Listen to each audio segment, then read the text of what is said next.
গতকালকে নিয়ে গেছিলাম আপনাদের সাবমেরিন দেখাতে, আজকে নিয়ে যাব রকেট দেখাতে। আমার ভিডিও সিরিজগুলো ভালো লাগলে আমার পেজটির পাশে থাকবে, সাবস্ক্রাইব বা ফলো করতে ভুলবেন না। আজকে আমার ভিডিওটি শুরু হচ্ছে লাঞ্চ দিয়ে। আমরা একটা ক্যাফেটেরিয়া দেখে সেখানে বসে পড়ি। এর ভেতরে অনেকগুলো ক্যাফেটেরিয়া আছে, ফলে খাবারের কোনো অসুবিধা হবে না আপনারা যদি লাঞ্চ না নিয়ে যান। তাহলেও আমরা নিয়ে গিয়েছিলাম, কারণ আমাদের সাথে বাচ্চারা ছিল, আর বাড়িতে বানানো খাবারই বেস্ট। আমরা প্রচন্ড রিলিশ করে খাবারটা খেয়েছিলাম, রুটি তরকারি, স্পেশালি চিকেন সবারই ফেভারিট। তো আমরা এগ রোলের মতো করে নিয়েছিলাম। ঝটপট খাওয়া দাওয়া করে আমাদের প্রচুর জিনিস দেখবার ছিল।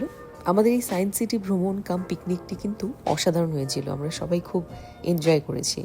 এরপরে আমরা চলে যাই মহাকাশ বিজ্ঞান। এখানে বিভিন্ন রকমের স্পেসশিপ এবং সেগুলিকে কিভাবে বানানো হয়েছিল, কিভাবে চন্দ্র অভিযান করেছিল আমেরিকা, সেগুলো সম্পর্কে বিস্তারিতভাবে এখানে দেওয়া ছিল। তাছাড়াও স্পেস এক্স সম্পর্কে বলা আছে। স্পেস এক্স এর বিজ্ঞানীদের মধ্যে কিছু বিজ্ঞানী ভারতীয়, জেনেও ভীষণ ভালো লেগেছে আমাদের। তাছাড়াও মার্সে যে গিয়েছিল আমেরিকার নাসা থেকে, সেখানে কেমন ভাবে বানানো হয়েছিল, নীল আর্মস্ট্রং এডুইন অলড্রিন যে যানটি করে চাঁদের মাটিতে পা রেখেছিল, সেগুলি সম্পর্কে বিস্তারিতভাবে এখানে দেওয়া ছিল। এসব ঘুরে ঘুরে দেখতে আমাদের ঘন্টার পর ঘন্টা কেটে গেছে। অনেক কিছু জানতাম না, অনেক না জানা তথ্য আমাদের সামনে আসলো। যেমন এই যানগুলি যখন মহাকাশে যায় বা ফেরত আসে, তখন তার মধ্যে অনেক কিছু ক্ষয়ক্ষতি হয়। পৃথিবীর আবহাওয়া এবং জলবায়ুর সংস্পর্শে এসে কি কি হয় সেগুলি সম্পর্কেও বিস্তারিত আমরা জানতে পারলাম। সোনাই বেশ মনোযোগ দিয়ে সবকিছু দেখছিল। ও আমাকে অনেক কিছু এক্সপ্লেন করছিল, যেটা ও পড়েছে ওখানে আর জানতে পেরেছে। স্মাইল করো। কেমন কেমন তোমার লাগছে বলে দাও।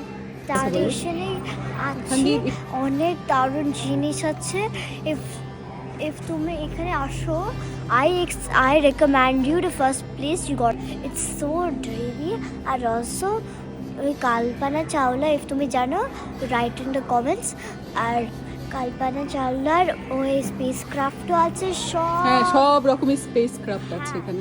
নীল আর্মস্ট্রং, স্যান্ডি রাইড, আর হচ্ছে কল্পনা চাওলা আছে। এরপর ওরা চলে যায় এমন একটি জায়গায় যেখানে আপনারা নিজেরাই রকেট বানাতে পারবেন। বারবার চেষ্টার পরে ওরা ভালো রকেট বানাতে পারে, যে রকেটগুলো ওরা ভালো করে লঞ্চ করে। এখানে ট্রাই অ্যান্ড এরারের মাধ্যমে পড়ে পড়ে স্ক্রিনে দেখে আপনারা রকেট বানাতে পারেন এবং সেটা নিয়ে বিভিন্ন রকমের গেমও খেলতে পারেন। উপরে স্ক্রিনটিতে ভালো করে দেখা যাচ্ছিল যে কিভাবে লঞ্চিং হয় আর সমস্ত কিছু।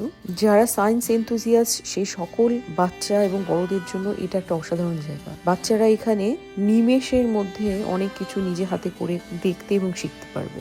আমি বিস্ময় হয়ে ওদের ক্রিয়েটিভিটি গুলো দেখছিলাম। ঘরে বসে তো আর এসব করার সুযোগ নেই, যে কারণে আমরা এখানে গিয়েছিলাম সেটা হচ্ছে বাচ্চাদের কিছু এনগেজিং জিনিস করা, ওরা যাতে অনেক কিছু শেখে, আর সেটা চোখের সামনে হতে দেখে নিজেদেরকে বড় সার্থক মনে হচ্ছিল। এই জন্যই তো আমরা গিয়েছিলাম। আমার মেয়ের এই ধরনের এক্সপোজার গুলো ভীষণ দরকার, কেননা মোস্ট অফ দি টাইম ও বাড়িতেই থাকে, নইলে স্কুলে যায়, আর স্কুলে ভোরবেলা থেকে প্রায় বিকেলবেলা অবধি ওখানেই কেটে যায়। তাই এই বিভিন্ন জিনিসগুলি ঘুরে ঘুরে দেখার এবং শেখার প্রচন্ড প্রয়োজন। তাছাড়া প্র্যাকটিক্যাল আর ভিজুয়ালাইজেশনের মাধ্যমে যেটা আমরা শিখি সেটা দীর্ঘকাল মনে থাকে আমাদের। এরপর আমরা চলে গেলাম এই ব্লু প্যারাডক্সে। এত ক্রিয়েটিভ ভাবে ওরা সমুদ্রের জলকে দেখিয়েছে। জল এবং জীবন এই নিয়ে তো আমরা অনেক পড়েছি, কিন্তু আমরা কতটা উপলব্ধি করতে পারি যে জল ছাড়া আমরা কেউ বাঁচতে পারবো না, কোনো সভ্যতাই গড়ে উঠতে পারবে না। এই সমস্ত কিছু নিয়ে খুব সুন্দরভাবে এখানে নেচার আর সায়েন্স এর মেলবন্ধন গড়িয়েছে। আমাদের ভীষণ ভালো লাগছিল এই জায়গাটি, এই ইলিউশনাল জলরাশি এবং তার মধ্যে দাঁড়িয়ে আছি এই অনুভূতিটিকে অনুভব করতে। এই সুবিশাল সায়েন্স সিটিতে এক একটা কক্ষ এক এক রকম, কোনোখানে ক্ষেত খামার তো কোনোখানে মজার জায়গা। এইসব নিয়ে ফিরছি আগামীকাল।